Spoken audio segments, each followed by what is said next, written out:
I'll start with you. So overall గా నిన్న చూసారు మనం సిచ్యువేషన్స్ చాలా 5 రాష్ట్రాలు 3 రాష్ట్రాలు చాలా డ్రాస్టిక్ చేంజెస్ కనిపించాయి. ఎక్కడ కూడా ఉన్న పార్టీ అయితే కనిపించలేదు. సో ఏంటి తమిళనాడులో ఎలాంటి ఫ్యాక్టర్స్ వర్కౌట్ అయ్యాయని అనుకోవచ్చు? రాజకీయ అంటే వారసత్వ రాజకీయాలకు చెక్ పెట్టేశారు ప్రజలు అనుకోవచ్చు. ఎందుకంటే దశాబ్దాలుగా ఉంది అక్కడ తమిళనాడులో డిఎంకే వస్తుంది లేదంటే అన్నా డిఎంకే వస్తుంది, కానీ అంత ఫాస్ట్ గా ఒక కొత్త పార్టీ వచ్చేసి అది పవర్ లోకి వచ్చింది అంటే ఏం ఫ్యాక్టర్స్ వర్కౌట్ అయ్యాయి? అండ్ ఇంకోటి సింపతి అయితే అసలుకే కాదు. అసలు ఏం చూసి ప్రజలు అంత భారీ హ్యూజ్ సక్సెస్ ఇచ్చారు విజయ్ అనేది కూడా కొన్ని క్వశ్చన్స్ రైజ్ అవుతున్నాయి. కాబట్టి మీ పాయింట్ ఆఫ్ వ్యూ ఏంటి? మీకు ప్యానెల్లో ఉన్న మిత్రులకు జీ న్యూస్ ప్రేక్షకులకు నమస్కారం సునీత. నమస్తే సునీత, జనాలకు కనిపించినట్టుగా చాలా మందికి అంటే తమిళనాడు జనాలకు సుపరిచితమే. మిగతా రాష్ట్రాలకు ఏదో రాత్రికి రాత్రి సీఎం అయిపోయిండు అనేది కాదు. విజయ్ చేసిన కఠోర శ్రమ అంటే విజయ్ ఇప్పుడు సీఎం కావాలని చేయలేదు. విజయ్ తనకుండే ఎక్కడి నుంచి వచ్చిండు, తన పే బ్యాక్ టు సొసైటీ అనే దాన్ని పర్సనల్ గా తన పెట్టుకొని తను 2009 నుంచి ఒక ఆర్గనైజేషన్ స్టార్ట్ చేసి ఆర్గనైజేషన్ ద్వారా ఫండ్స్ ను మొబిలైజ్ చేసేసి, మొబిలైజ్ చేయడం అంటే ఇతరులుగా తీసుకోవడం కాదు, తన కష్టాన్ని తాను తీసేసి ఒకటి విద్యార్థులకు, ఇంకొకటి డాంట్రాడ్ పీపుల్ కి, ఇంకొకటి వచ్చేసి ఆటో రిక్షా వాళ్ళకి, రిక్షా దొక్కే వాళ్ళకి అన్నము ఇలా చేసినట్టయితే తన పర్సనల్ అమౌంట్ ని ఈ రకంగా డిస్ట్రిబ్యూట్ చేసుకుంటూ వచ్చాడు. అంటే జనరల్ గా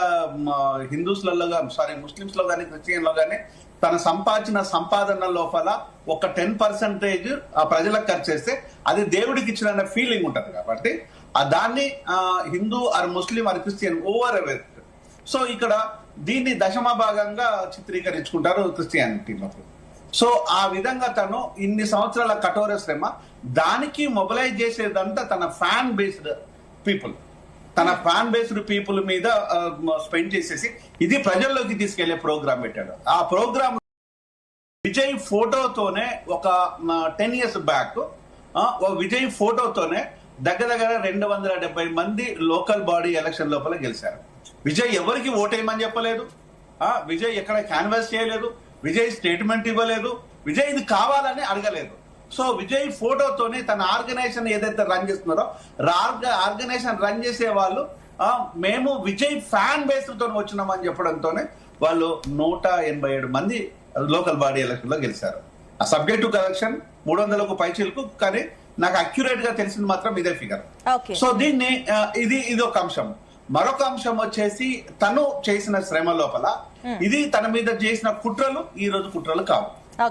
అంటే మీకు విజయ్ మీద 2020 లోపల ఒక ఈడీ దాడి జరిగింది. అందులోపల తన మూవీ నుంచి వచ్చిన అమౌంట్ ని డిస్ట్రిబ్యూషన్ ప్రాపర్ గా లేదని చెప్పేసి సెంట్రల్ గవర్నమెంట్ నుంచి బీజేపీ వాళ్ళు వచ్చేసి తన మీద అటాక్ చేశారు. అటాక్ చేయడానికి కారణం ఏంటి అంటే విజయ్ అనేవాడు విజయ్ కాదు, విజయ్ జోసెఫ్ అనేదాన్ని ఏదో పెద్ద ప్రపంచంలో వాడికి ఒక్కడికే తెలిసినట్టు దాన్ని బయట పెట్టినట్టు ఒక డ్రామా ప్లే చేశారు.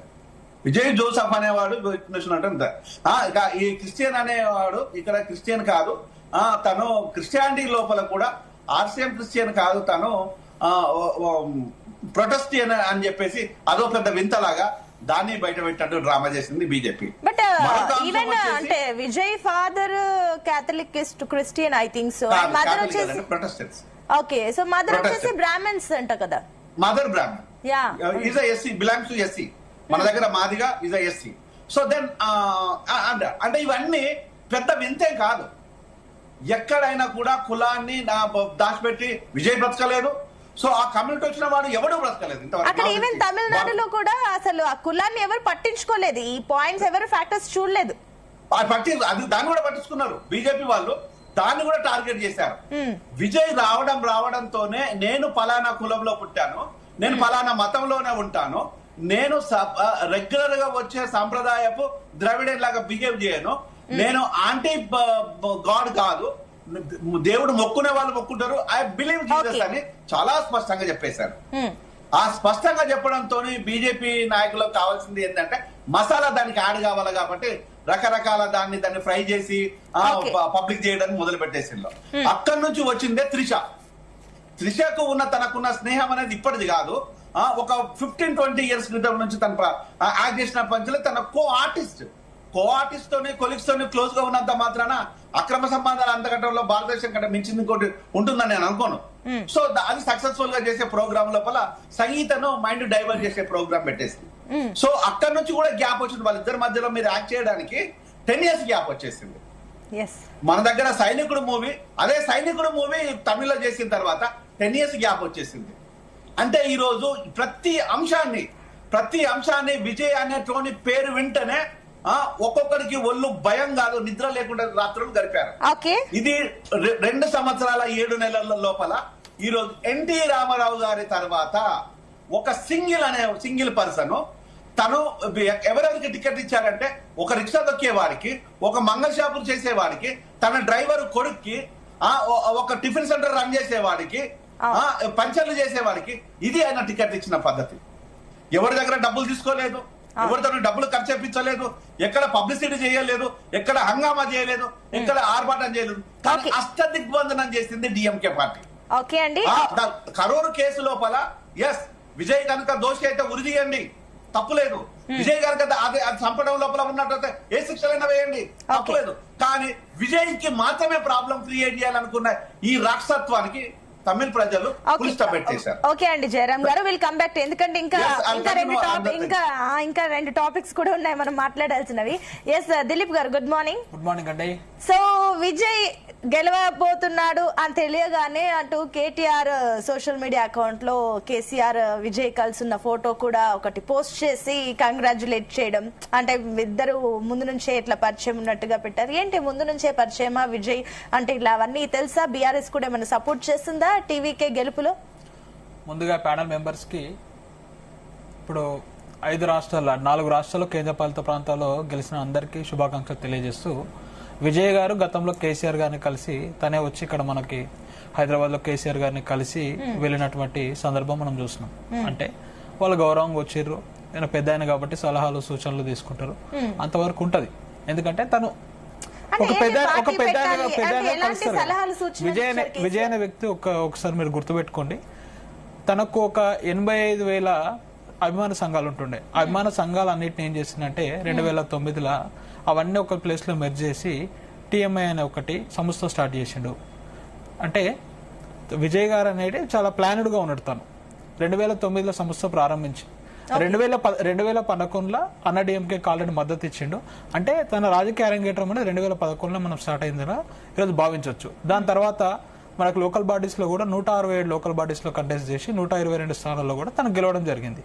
అదే స్ట్రాటజీస్ గా ఈ రోజు ఎక్కడ ఆపద వచ్చినా విపత్తు వచ్చినా విజయ్ అనే వ్యక్తి చాలా క్లియర్ గా ముందుండి తమిళనాడులో సేవ చేస్తాడు, తను వస్తాడు అని చెప్పి ఒక భరోసా కల్పించి ఒక గ్రౌండ్ అనేది చాలా క్లియర్ గా తను ప్రిపేర్ చేసుకున్నటువంటి ఒక గొప్ప వ్యక్తి. తను హోంవర్క్ చేశాడు, తను చేసుకుని 107 స్థానాలు. జయరాం గారు చెప్పినట్లుగా నాట్ ఓన్లీ ఇప్పుడు అందరూ అనుకుంటున్నట్లు 2 సంవత్సరాలకు వద్దు, దాని గురించి ఆయన ముందు నుంచి ఆయన యూత్ అంటే చాలా ఎంగేజ్ నుంచే కూడా ప్రజాసేవలు ఉన్నారు. బట్ నా పాయింట్ ఆఫ్ వ్యూ ఏంటి, నా ప్రశ్న ఏంటంటే పర్టికులర్ గా కేసీఆర్ తో విజయ్ సలహాలు సూచనలు ఇచ్చారని చెప్పేసి అంటున్నారు కదా.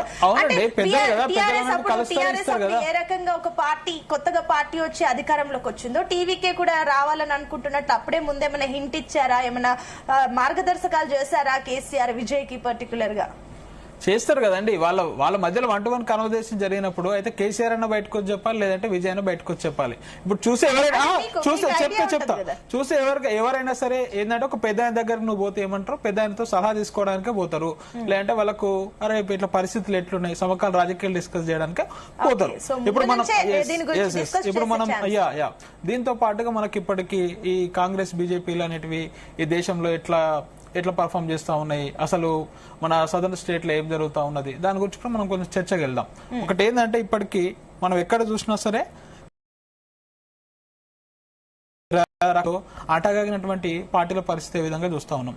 ఇప్పుడు మనకు సందర్భం ఏదైనా కావచ్చు, ఇప్పుడు ఒడిశాలో నవీన్ పట్నాయక్ గారు కావచ్చు, బీహార్ లో నితీష్ కుమార్ గారు కావచ్చు, మహారాష్ట్రలో ఉద్దవ్ ఠాకరే గారు కావచ్చు, ఇంకా చూస్తా ఉంటే తమిళనాడులో స్టాలిన్ గారు కావచ్చు, వెస్ట్ బెంగాల్లో మమతా బెనర్జీ గారు కావచ్చు, కేరళలో విజయన్ గారు కావచ్చు, కర్ణాటకలో యడ్యూరప్ప గారు కావచ్చు, ఢిల్లీలో కేజ్రీవాల్ గారు కావచ్చు, వీళ్ళందరూ రకరకాల సందర్భాల్లో ఐదర్ కాంగ్రెస్ తోనైనా సరే బీజేపీతో అయినా సరే అలయన్స్ లో గానీ పొత్తులో గానీ వాళ్ళకి మద్దతు ఇవ్వడం గానీ జరిగింది. ఈ కాకపోతే ఈ రోజు వాళ్ళ పరిస్థితి ఏమైందంటే ఈ 2 పార్టీలు ప్రజలు ఏ పార్టీని నమ్మినా గానీ చివరికి వాళ్ళ కిందికి నీళ్లు తెచ్చేటువంటి ఒక పరిస్థితి ఉంది. ఈ రోజు నమ్ముకున్న వాళ్ళు బానే ఉన్నారు కదా, ఎక్కడ బాగున్నారండి? బీజేపీ నమ్ముకున్న తర్వాత వాళ్ళు ఏంటంటే వాళ్ళ గ్రౌండ్ లేకుండా, ఇప్పుడు తాకరే, నేను చెప్పిన ఎగ్జాంపుల్ తాకరే గారు ఉన్నారు. తర్వాత ఏమైంది? బీజేపీ నమ్ముకున్న తర్వాత బీజేపీ అనే ఒక ఏక్నాథ్ షిండేలను తయారు చేసి వాళ్ళ ప్రభుత్వాన్ని పడగొట్టినటువంటి చరిత్ర చూసినాం. అంటే ఎవరైతే సింగిల్ గా, నేను చెప్పబోయేది ఏంటంటే సింగిల్ గా వాళ్ళ ఎవరైతే వాళ్ళ బెంగాల్లో బీజేపీ చాలా గట్టి రిజల్ట్స్ చూపించింది, అస్సాంలో కూడా కనిపించింది. సో దీనికి ఏమంటారు మరి? నేను అనేది ఏంటి, వాళ్ళని నమ్ముకున్న వారు ఎవరైనా సరే భవిష్యత్తు అనేది అంధకారం అవుతా ఉన్నది. వెరాజ్ కాంగ్రెస్ ని తీసుకోండి మీరు. ఇప్పుడు నేను చెప్పింది అయితే మహారాష్ట్రలో బీజేపీ ఎగ్జాంపుల్ చెప్పినాం. వెరాజ్ మీరు ఇప్పుడు కాంగ్రెస్ ని తీసుకుంటే ఏంటంటే రాష్ట్రాల ఇప్పుడు దేశ స్థాయిలో వాళ్ళకి అవసరం ఉన్నప్పుడు ఇప్పుడు మమతా బెనర్జీ గారు మద్దతు ఇచ్చారు. వెరాజ్ ఇప్పుడు వాళ్ళ స్టేట్ లో వస్తే మమతాకు వ్యతిరేకం ఉంది. ఇప్పుడు కేరళలో తీసుకుంటా ఉంటే కేరళలో పరిస్థితి ఏందండి? వాళ్ళు కాంగ్రెస్ కి మిత్రపక్షంగానే ఉన్నట్టు కదా కమ్యూనిస్టులు. ఇప్పుడు వాళ్ళకి వ్యతిరేకంగానే ఈ రోజు కాంగ్రెస్ పోటీ చేసింది మనం చూస్తా ఉన్నాము. ఇంకా ఒక వేరే స్టేట్ కి చూస్తా ఉంటే ప్రతి స్టేట్ లో ఎక్కడైతే వీళ్ళకి మద్దతు ఇచ్చి కేంద్రంలో వాళ్ళకి ఇండి కూటమిలో ఉన్నటువంటి పార్టీలు